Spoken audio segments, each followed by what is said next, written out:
FIFA ২০২৬ বিশ্বকাপে শেষ ৩২-এ ওঠার আশা বাঁচিয়ে রাখতে বড় জয়ের বিকল্প ছিল না সেনেগালের। সেই লক্ষ্য পূরণ করেছে আফ্রিকার দলটি।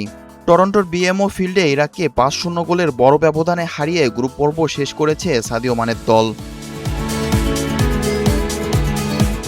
ম্যাচের শুরু থেকেই আক্রমণাত্মক ফুটবল খেলতে থাকে সেনেগাল।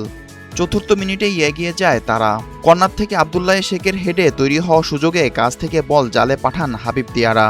বসুন্ধরা টিস্যু অশুদ্ধতার বিরুদ্ধে এক বিন্দুও ছাড় নয়। শেখের অ্যাসিস্টে ১-০ ব্যবধানে এগিয়ে যায় আফ্রিকার প্রতিনিধিরা। গোল হজমের ধাক্কা সামলানোর আগেই বড় বিপদে পড়ে ইরাক। ম্যাচের ১৩তম মিনিটে গোলের পরিষ্কার সুযোগে থাকা সাদিও মানকে ফাউল করেন ডিফেন্ডার রেবিন সোলাকা। ভিডিও অ্যাসিস্ট্যান্ট রেফারির সহায়তায় ঘটনাটি দেখে সরাসরি লাল কার্ড দেখান রেফারি। ফলে ম্যাচের বাকি প্রায় পুরো সময় ১০ জন নিয়েই খেলতে হয় ইরাককে। প্রথমার্ধে ১-০ ব্যবধানে এগিয়ে থাকলেও বিরতির পর আরও আক্রমণাত্মক হয়ে ওঠে সেনেগাল। ৫৭তম মিনিটে ইসমাইলা ব্যবধান দ্বিগুণ করেন। এরপর ৭০ ও ৭৯তম মিনিটে জোড়া গোল করে ব্যবধান ৪-০ করেন বদলি হিসেবে নামা পাপে গেই। নির্ধারিত সময় শেষ দিকে ইলিমান গোল করে ৫-০ ব্যবধানে সেনেগালের বড় জয় নিশ্চিত করেন। একজন কম নিয়ে খেলেও প্রথমার্ধে কিছুটা প্রতিরোধ গড়েছিল ইরাক, কিন্তু দ্বিতীয়ার্ধে সেনেগালের গতি, আক্রমণের ধার এবং সংখ্যাগত সুবিধার সামনে পুরোপুরি ভেঙে পড়ে তারা।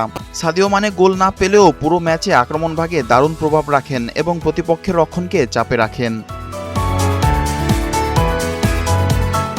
এই জয়ের ফলে ৩ ম্যাচে ১ জয় ও ২ হারে ৩ পয়েন্ট নিয়ে আই গ্রুপের তৃতীয় স্থানে থেকে গ্রুপ পর্ব শেষ করল সেনেগাল। একই গ্রুপে ৩ ম্যাচে সবকটিতে জিতে ৯ পয়েন্ট নিয়ে শীর্ষে থেকে নকআউট নিশ্চিত করেছে ফ্রান্স। ২ জয় ও ১ হারে ৬ পয়েন্ট নিয়ে দ্বিতীয় হয়ে নকআউটে উঠেছে নরওয়ে।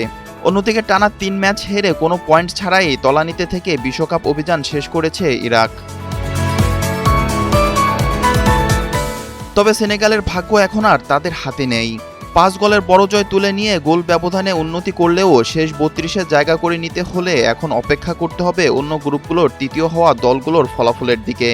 সেরা ৮ তৃতীয় স্থানধারী দলের একটি হতে পারলেই কেবল নকআউট পর্বে খেলবে আফ্রিকার প্রতিনিধিরা।